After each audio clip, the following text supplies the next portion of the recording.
मंत्री 14 जनवरी को जाएंगे देहरादून। ट्रैफिक को सुचारू ढंग से चलाने के दिए निर्देश, पुलिस प्रशासन हुआ अलर्ट।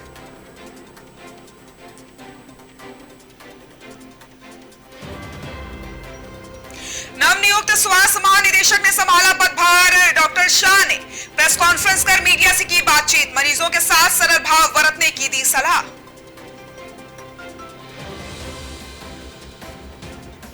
गढ़वाल विश्वविद्यालय में कोबरा, कर्मचारियों के फूले हाथ पैर, गढ़वाल विश्वविद्यालय का था अवकाश।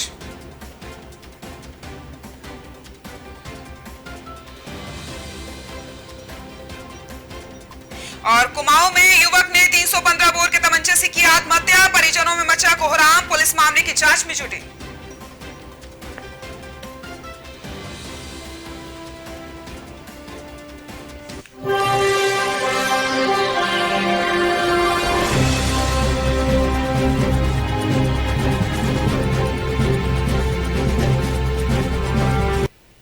नमस्कार, ओनकर न्यूज में आप सभी का बहुत बहुत स्वागत है। मैं हूं आपके साथ सृष्टि शुक्ला। रुक कर लेते हैं उत्तराखंड की खबरों का। उत्तराखंड के 1800 राजस्व गांवों में कानून व्यवस्था रेगुलर पुलिस संभालने वाली है। जी हां, सरकार ने राजस्व पुलिस की व्यवस्था को समाप्त करके इन गांवों को रेगुलर पुलिस के अधीन करने के लिए अधिसूचित कर दिया है। पहले चरण में 52 थाने और 19 पुलिस चौकियों का सीमा विस्तार किया जाएगा। आपको यह भी बता दें कि राज्य के पर्वतीय क्षेत्रों में लगभग 7500 गांव ऐसे हैं जहां पर कानून व्यवस्था का जो जिम्मा है वो राजस्व पुलिस के पास है। लेकिन अब कई सालों पुरानी राजस्व पुलिस व्यवस्था समाप्त करके सरकार इन गांवों को रेगुलर पुलिस के अधीन लाने जा रही है। सरकार का मानना है कि इन गांवों में नियमित पुलिस व्यवस्था होने से अपराध और असामाजिक गतिविधियों में कमी आएगी। दूसरे चरण में 6 नए थानावार 20 पुलिस चौकियों का गठन किया जाएगा। इसके तहत नए थाने व चौकियों का गठन करके लगभग 1444 राजस्व ग्राम नियमित पुलिस व्यवस्था के अधीन करने की प्रक्रिया जल्दी पूरी कर ली जाएगी। तो देहरादून से खबर आपको हम बता रहे हैं, जहां पर राजस्व पुलिस कई सारे गांवों का जो जिम्मा संभाल रही थी वो जिम्मा अब रेगुलर पुलिस को सौंप दिया गया है। जी हां, आपको बताते चले, इसको लेकर के तैयारियां भी की गई हैं। राजस्व गांवों में कानून व्यवस्था अब रेगुलर पुलिस ही संभालने वाली है। रेगुलर पुलिस के अधीन होने वाले हैं ये गांव। इसी के साथ 52 थाने और चौकियों का जो सीमा विस्तार है वो यहां पर कर लिया गया है। आगे आने वाले समय में जो गांव अभी बचे हैं उनको लेकर के भी निर्देश दे दिए जाएंगे और उसको लेकर के भी तैयारियां यहां पर की जा रही हैं। तो आपको बताते चले, यहां पर जो रेगुलर पुलिस है उसकी जो जिम्मेदारी है वो अब बढ़ने वाली है। इसी के साथ जो चौकियां हैं वो भी बढ़ाई जाएंगी, क्योंकि कई सारे ऐसे गांव हैं जो कई सालों से राजस्व पुलिस इनका जिम्मा संभाल रही थी। अब रेगुलर पुलिस के हवाले ये गांव कर दिए गए हैं और ऐसा इसलिए किया गया है क्योंकि यहां पर सरकार का कहना है कि अगर रेगुलर पुलिस इनका जिम्मा संभालेगी तो जो अपराध हो रहे थे इन गांवों में वो अपराध यहां पर कम हो जाएंगे।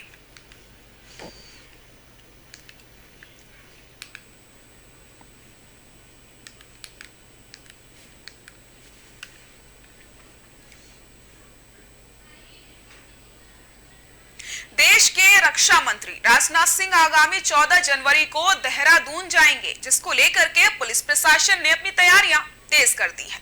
अगर बात की जाए ट्रैफिक को सुचारू ढंग से चलाने की, तो ट्रैफिक एसपी अक्षय प्रहलाद कोंडे ने बताया कि जिस तरीके से महामहिम राष्ट्रपति का दौरा बहुत ही शांतिपूर्ण ढंग से हम लोगों ने संपादित किया था, उसी तरीके से रक्षा मंत्री का जो दौरा है वो शांतिपूर्ण तरीके से किया जाएगा। इसके लिए ट्रैफिक विभाग ने मास्टर प्लान बना करके तैयारियां शुरू कर दी हैं। तो 14 जनवरी को रक्षा मंत्री राजनाथ सिंह देहरादून आ रहे हैं। अब ऐसे में जो ट्रैफिक की व्यवस्था है उसे पूरी तरीके से सुचारू करने के जो निर्देश हैं वो दे दिए गए हैं और साथ ही यहाँ पर पूरी तरीके से इंतजाम कर लिए गए। अगर सुरक्षा की हम बात करते हैं तो सुरक्षा को लेकर के भी कई सारे यहाँ पर तैयारियां की गई हैं ताकि चप्पे चप्पे पर निगरानी रखी जा सके और कोई भी यहाँ पर भूल चूक ना हो पाए, शांतिपूर्ण तरीके से ये आसानी से दौरा करवाया जा सके। तो पुलिस प्रशासन पूरी तरीके से अलर्ट हो चुका है। ट्रैफिक को सुचारू ढंग से चलाने के निर्देश भी दे दिए गए हैं और एक मास्टर वो एक्चुअली जब हम एक मास्टर प्लान तैयार किया गया। इसी के साथ ये भी जानकारी मिल रही है कि कई सारी विकास परियोजनाओं को आगे भी बढ़ा सकते हैं रक्षा मंत्री राजनाथ सिंह, यानी कि कई बड़ी सौगातें यहाँ पर वो दे सकते हैं। तो 14 जनवरी को रक्षा मंत्री राजनाथ सिंह का दौरा है देहरादून का, और ऐसे में जो मास्टर प्लान तैयार किया गया है ताकि शांतिपूर्ण तरीके से उनका दौरा हो पाए, उसको लेकर तैयारियां तेज कर दी गई हैं। आगे खड़े हैं तो हम जो वीआईपी अरेंजमेंट रहेगा उसके लिए रूट का प्लानिंग की जाएगी, अल्टरनेट रूट बनेगा एयरपोर्ट तक। और जैसे हमारा हम आशा करते हैं कि ज़्यादा से ज़्यादा उनकी मूवमेंट फ्लाइट और हेलीकॉप्टर से हो, और जहाँ जहाँ रोड का यूज़ हो रहा है, जैसे हमने दिसंबर में प्रेसिडेंट विजिट को सक्सेसफुल बनाया था, उतनी ही तैयारी की जाके किसी भी लोगों को परेशान ना करते हुए इनकी मूवमेंट इंश्योर की जाए। जो वीआईपी अरेंजमेंट नवनियुक्त स्वास्थ्य महानिदेशक डॉक्टर विनीता शाह ने प्रेस कॉन्फ्रेंस करके मीडिया से बातचीत की। पदभार ग्रहण करने के उपरांत पहली दफा मीडिया से मुखातिब होकर डॉक्टर विनीता शाह ने अपनी प्राथमिकता गिनाई। उन्होंने कहा कि मैंने विभिन्न पदों पर 31 साल तक सेवाएं दी हैं। अपनी प्राथमिकता बताते हुए उन्होंने कहा, पहाड़ी क्षेत्रों में डॉक्टरों की कमी को दूर किया जाएगा। इसके लिए डॉक्टरों को उचित मानदेय के साथ आवास भी प्रदान किए जाएंगे। इसके साथ ही कोविड को लेकर के अपनी स्थिति साफ करते हुए कहा कि उत्तराखंड में स्वास्थ्य विभाग की व्यवस्थाएं चाक चौबंद हैं, क्योंकि पिछले समय कोविड को लेकर जो कमियां रह गई थी उनको पूरा कर लिया गया है। साथ ही स्वास्थ्य विभाग में तैनात डॉक्टरों को मरीजों के साथ सरल भाव बरतने की बात भी कही गई है। तो अब यहाँ पर जो आपको बताते चलें कि जो स्वास्थ्य सेवाएं हैं वो और ज्यादा बेहतर हो जाएंगी। और नवनियुक्त स्वास्थ्य महानिदेशक ने पदभार संभाल लिया है। उन्होंने अपनी प्राथमिकता प्रेस कॉन्फ्रेंस करते हुए मीडिया को बताई है, और उन्होंने कहा कि सबसे बड़ी बात है कि जो डॉक्टर्स हैं वो मरीजों के साथ अपना व्यवहार अच्छे से रखें, अच्छे से उनसे बातचीत करें, उन्हें अच्छे से देखें, ताकि मरीजों को किसी प्रकार की परेशानी ना हो। इसी के साथ अगर कोविड की हम बात करते हैं तो जो भी कमियां थी उन कमियों को बेहतर कर लिया गया है। कोविड के मरीजों को किसी प्रकार की कोई परेशानी नहीं होगी। और अपनी प्राथमिकता गिनाते हुए उन्होंने कहा कि मैं 31 साल से काम कर रही हूं, मुझे पता है कि मेरी क्या कुछ प्राथमिकताएं हैं और कैसे जो चीजें गड़बड़ है उन्हें सुचारू ढंग से संचालित करवाना है। तो व्यवस्थाएं चाक चौबंद करने के भी निर्देश उन्होंने यहाँ पर डॉक्टर्स को दे दिए हैं। और एक बेहतरीन चीज जो यहाँ पर निकलकर सामने आई, उन्होंने सबसे पहले डॉक्टर को निर्देशित किया है कि सभी डॉक्टर अपने मरीजों से सरल भाव रखें, उनसे अच्छी तरीके से बातचीत करें, उन्हें अच्छी तरीके से देखें। हमारी प्लानिंग है कि विशेषज्ञ ज़्यादा से ज़्यादा हमारे उत्तराखंड में सेवाएं देने आए। इसके लिए हम लोग यू कोड वी पे के तर्ज पे उन्हें उनके मन मुताबिक पे देने की सोच रहे हैं। इसके अलावा पहाड़ में आवास बहुत ज़रूरी है, तो आवास की व्यवस्था करने पे सोच रहे हैं। इसके अलावा विशेषज्ञ क्योंकि 2 या 3 साल बाद में जॉब में आता है, तो हम ये कोशिश कर रहे हैं कि उनको एक विशेषज्ञ कैडर अलग भर्ती करें। एक बार फिर से आप सभी का स्वागत है। रुक कर लेते हैं खबरों का। हेमवती नंदन बहुगुणा गढ़वाल विश्वविद्यालय के परिसर में उस समय अफरा तफरी का माहौल बन जाता है जब एक विशालकाय कोबरा सांख्यिकी विभाग में जा घुसता है। कोबरा को देखकर कर्मचारियों के हाथ पांव फूल जाते हैं।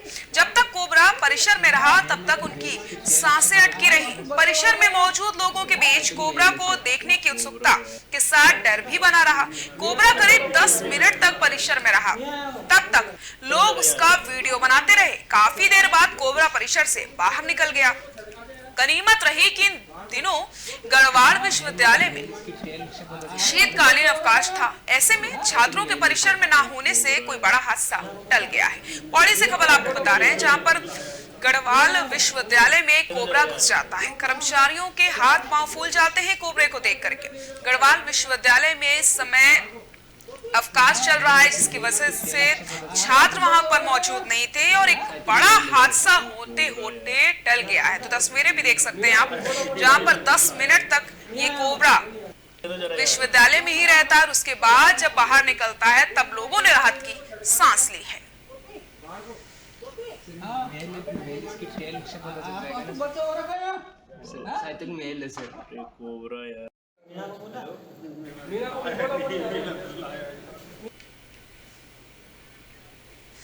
तहसील थराली के आदर्श राजकीय इंटर कॉलेज में जिला स्तरीय तहसील दिवस का आयोजन किया गया, जिसमें मुख्य विकास अधिकारी ललित नारायण मिश्रा ने फरियादियों की कुल 41 समस्याएं सुनी, जिनमें से कुछ शिकायतों का मौके पर ही त्वरित निस्तारण करने के साथ ही अन्य शिकायतों के समाधान के लिए संबंधित विभाग के अधिकारियों को निर्देशित किया गया।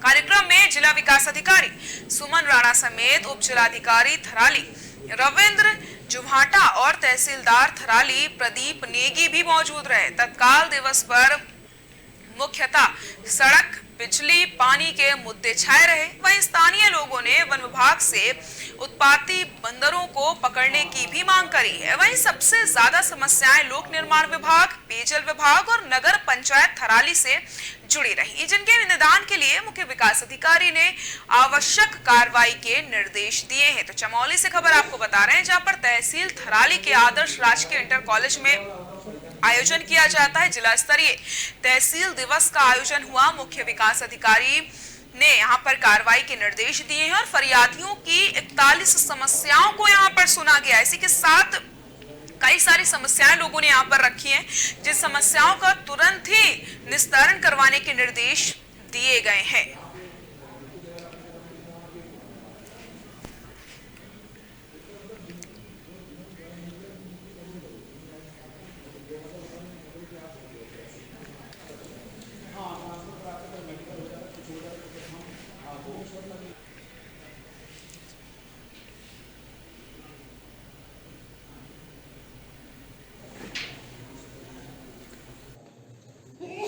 आज तहसील दिवस में 41 शिकायतें हमें प्राप्त हुई हैं और 20 का निस्तारण मौके पे किया गया है। कुछ सुझाव भी हमें प्राप्त हुए हैं, जिनको हमने संज्ञान में लिया है। अगर हम बात करें शिकायतों की, तो सबसे ज़्यादा शिकायतें जो आई हैं वो पीएमजीएसवाई एनपीसी से जुड़ी हुई हैं, दूसरे नंबर पे पीडब्ल्यूडी है और तीसरे नंबर पे यूएलबी की शिकायतें हमें ज़्यादा संख्या में प्राप्त हुई हैं। कुछ जो सुझाव प्राप्त हुए हैं उनमें जो बंदर सुअर की समस्या है उसको लेकर के जनप्रतिनिधियों ने और संभ्रांत लोगों ने अपने सुझाव भी दिए।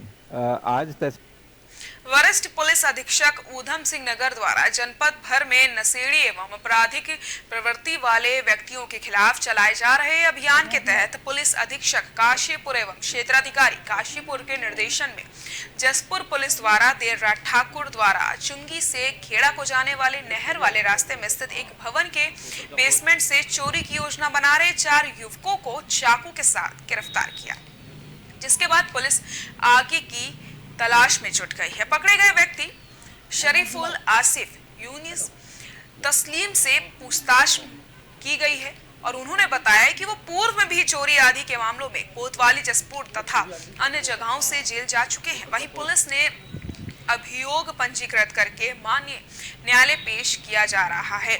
तो जसपुर से खबर आपको बता रहे हैं, जहां पर पुलिस को बड़ी कामयाबी हाथ लगी है। नशेड़ी एवं आपराधिक प्रवृत्ति वाले युवकों को यहां पर गिरफ्तार किया गया है। 4 युवकों को चाकू के साथ गिरफ्तार किया गया है और जब उनसे पूछताछ की गई तो उन्होंने बताया कि वो इससे पहले भी कई सारी आपराधिक गतिविधियों को अंजाम दे चुके हैं। जो 4 युवकों की यहां पर गिरफ्तारी हुई है, इनसे लगातार पूछताछ की जा रही है। आरोपियों को न्यायालय में पेश किया गया है।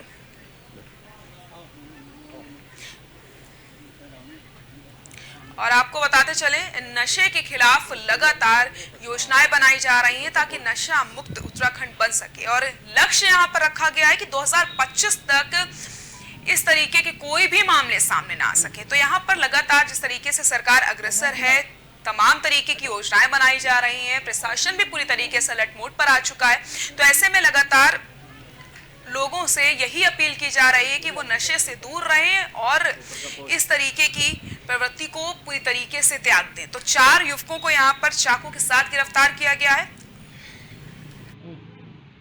हमारी पुलिस गश्त पे थी। गश्त मुखबिर सूचना मिली कि ठाकुर द्वारा से जो खेड़ा को रास्ता जाता है उस मार्ग पर एक बड़ी बिल्डिंग में चोरी की योजना बना रहे हैं।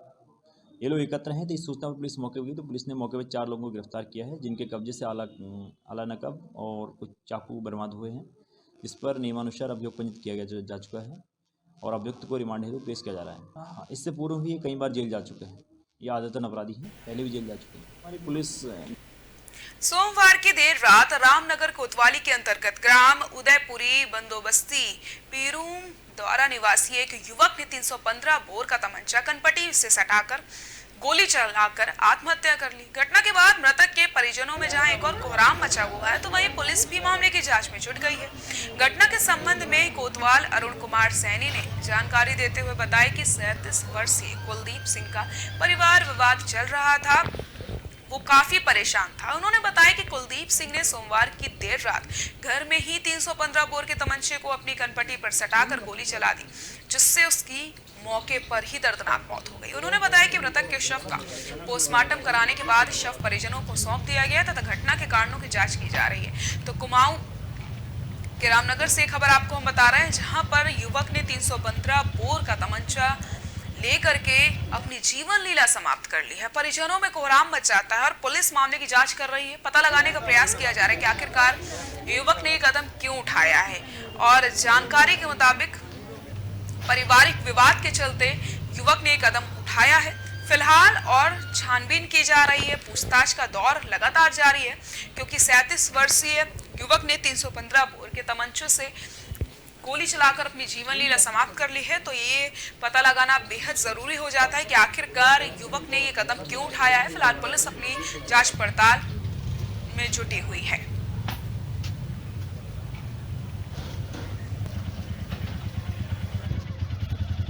उदयपुरी बंदोबस्ती पीरू मदारा में कुलदीप नामक व्यक्ति जिसकी उम्र 37 साल है, उसने खुद को गोली मारकर आत्महत्या कर ली है। सबको पोस्टमार्टम के लिए भिजवा दिया है, अन्य विधिक कार्रवाई की जा रही है। उसने अवैध तमंचा 315 बोर से उसने फायर करके आत्महत्या की है और इस संबंध में जो है आवश्यक कार्रवाई की जा रही है। सर क्या कारण है? पारिवारिक विवाद है, पारिवारिक समस्या है, टेंशन की वजह से उसने किया है। बाकी अन्य पहलू की जाँच। उदयपुरी बंदोबस्त रुड़की की थाना पिरान कलियर पुलिस ने 11 लाख रुपए के स्मैक के साथ एक नशा तस्कर को गिरफ्तार कर लिया। आरोपी बरेली से स्मैक खरीदकर लाता था और महंगे दामों में कलियर में बेचता था। पुलिस ने बताया कि एक आरोपी लंबे समय से इस कारोबार से जुड़ा है। इसने काफी संपत्ति इस कमाई से अर्जित की है और कई लोगों को इस कारोबार से जोड़ा है। आपको बता दें कि रुड़की सिविल लाइन कोतवाली में घटना का खुलासा करते हुए एसपी देहात स्वप्न किशोर सिंह ने बताया कि मंगलवार को मुखबिर की सूचना पर पुलिस ने एक संदिग्ध की तलाश ली है, तो इसके पास से भारी मात्रा में स्मैक बरामद की है। इसके साथ ही करीब 6,500 रुपए नकदी भी बरामद हुई है। पूछताछ के दौरान आरोपी ने अपना नाम सद्दाम उर्फ गुल्लू बताया है। एसपी देहात स्वप्न किशोर सिंह ने बताया कि आरोपी की लंबे समय से तलाश की जा रही थी। ये क्षेत्र का काफी बड़ा स्मैक कारोबारी है और इसने इस कमाई से काफी संपत्ति अर्जित की है। उन्होंने बताया कि इसके द्वारा जोड़ी गई संपत्ति का ब्यौरा जुटाया जा रहा है। रुड़की से खबर आपको बता रहे हैं, जहां पर एक बड़े स्मैक कारोबारी को गिरफ्तार किया गया। एक बड़ी सफलता यहां पर हाथ लगी और ये जो स्मैक कारोबारी था वो कई लोगों को इस कारोबार में जोड़ रहा था। रुड़की पुलिस को एक बड़ी सफलता हाथ लगी है। स्मैक तस्कर को यहां पर गिरफ्तार किया गया है। 11 लाख रुपए की स्मैक भी बरामद कर ली गई है। तो आगे की जांच पड़ताल की जा रही है और ये पता लगाने का प्रयास किया जा रहा है कि आखिरकार इस आरोपी ने और कितने लोगों को अपने साथ जोड़ कर रखा है, क्योंकि ये जो कारोबार कर रहा था ये काफी बड़े लेवल पर कर रहा था और कई सालों से इसी तरीके से ये स्मैक की तस्करी कर रहा था। तो 11 लाख की स्मैक फिलहाल बरामद की गई है।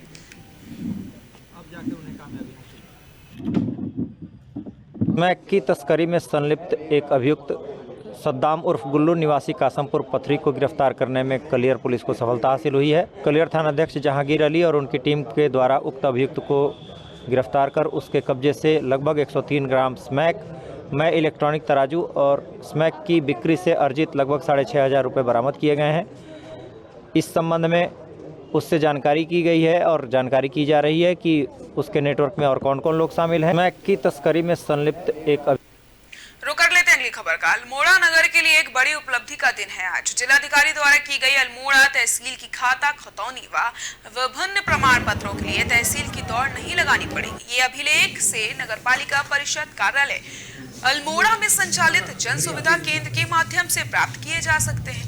ये बात नगरपालिका परिसर में जन सुविधा केंद्र का विधिवत फीता काट करके शुभारंभ करते हुए नगरपालिका अध्यक्ष प्रकाश चंद्र जोशी ने कहा। उन्होंने कहा कि जिला प्रशासन द्वारा जन भावनाओं का दृष्टिगत नगर पालिका अल्मोड़ा में जन सुविधा केंद्र खोला गया है। इस केंद्र में आज से खतौनी कार्य ऑनलाइन पोर्टल के माध्यम से कार्य किए जा सकते हैं। तो अल्मोड़ा में अब लोगों को परेशान होने की जरूरत नहीं है। अल्मोड़ा नगर के लिए एक बड़ी उपलब्धि वाला दिन है आज। प्रमाण पत्रों को जो बनाने का यहाँ पर तरीका था, अब ऑनलाइन हो जाएगा सब कुछ, तो लोगों को परेशान होने की जरूरत नहीं होगी। इसी के साथ जो काम कई समय में होता था वो अब काफी जल्दी हो जाएगा। तो जिला अधिकारी ने एक बड़ा तोहफा यहाँ पर अल्मोड़ा वासियों को दे दिया है, क्योंकि अब ऑनलाइन सारे काम काज कर लिए जाएंगे। आपको बताते चले, नगर पालिका अध्यक्ष ने इसकी जानकारी दी है। काफ़ी लंबा आंदोलन चला और अब यह है कि आंदोलन का दबाव भी है और ये काम आज हुआ है। बहुत अच्छी बात है कि जिलाधिकारी जी ने ये कदम उठाया और जनता की सुविधा के लिए, जनता को हो रही परेशानियों को देखते हुए उन्होंने यहाँ पर जन सुविधा केंद्र यहाँ पर बनवाया है। पालिका ने इसमें अपना एक कक्ष भी जिला प्रशासन को जनहित को देखते हुए मुहैया कराया है और आज से ये जन सुविधा केंद्र प्रारंभ हो चुका है, जिसमें लोग अपने खतौनी ले सकते हैं। अभी लंबा थाना प्रेमनगर पुलिस ने 1 साल से जमीन धोखाधड़ी कर फरार चल रही महिला आरोपी को आखिरकार सुद्धोवाला से गिरफ्तार कर लिया है। धोखाधड़ी के मामले में महिला पर 15,000 का इनाम भी था, जो कि प्रेमनगर पुलिस के द्वारा रखा गया था। तो वहीं धोखाधड़ी के मामले में ही आरोपी बाला कोटनाला जेल में बंद अपने पति सुनील कोटनाला को जेल में मिलने आ रही थी। पूरे मामले में मुखबिर की सूचना पर प्रेमनगर पुलिस ने वांछित व इनामी आरोपी बाला कोटनाला को गिरफ्तार कर दिया है और एसएसपी दलीप सिंह कुंवर ने प्रेमनगर पुलिस की प्रशंसा करते हुए 5,000 का इनाम भी पुलिस टीम को दिया है। तो देहरादून से खबर आपको बता रहे हैं, जहां पर प्रेमनगर पुलिस को एक बड़ी सफलता हाथ लगी है। धोखाधड़ी के आरोपी को यहां पर गिरफ्तार किया गया है। मुखबिर की सूचना के आधार पर ये गिरफ्तारी हुई है। 15,000 का इनामी आरोपी गिरफ्तार। एक 30 तारीख को एक सर्वहारा नगर काले की ढाल है यहाँ पर ऋषिकेश में, वहाँ से एक ट्रैक्टर ट्रॉली चोरी हुई थी। उसमें 2 तारीख को पुलिस को इन्फॉर्म किया गया और मामला पंजीकृत करके जो है 24 घंटे के अंदर इस ट्रैक्टर ट्रॉली को जो है मुजफ्फरनगर रामपुर तेरहा से आगे एक बागो वाला चौरा है, वहाँ से इसको रिकवर कर लिया गया है। इसमें 3 जो इन्वॉल्व जो अक्यूज थे, राहुल कश्यप, नितिन सैनी और नितिन कश्यप, इनकी अरेस्टिंग हुई है। एक 30 तारीख को। खबरों में फिलहाल के लिए इतना ही। देखते रहिए ओनकार न्यूज़। नमस्कार।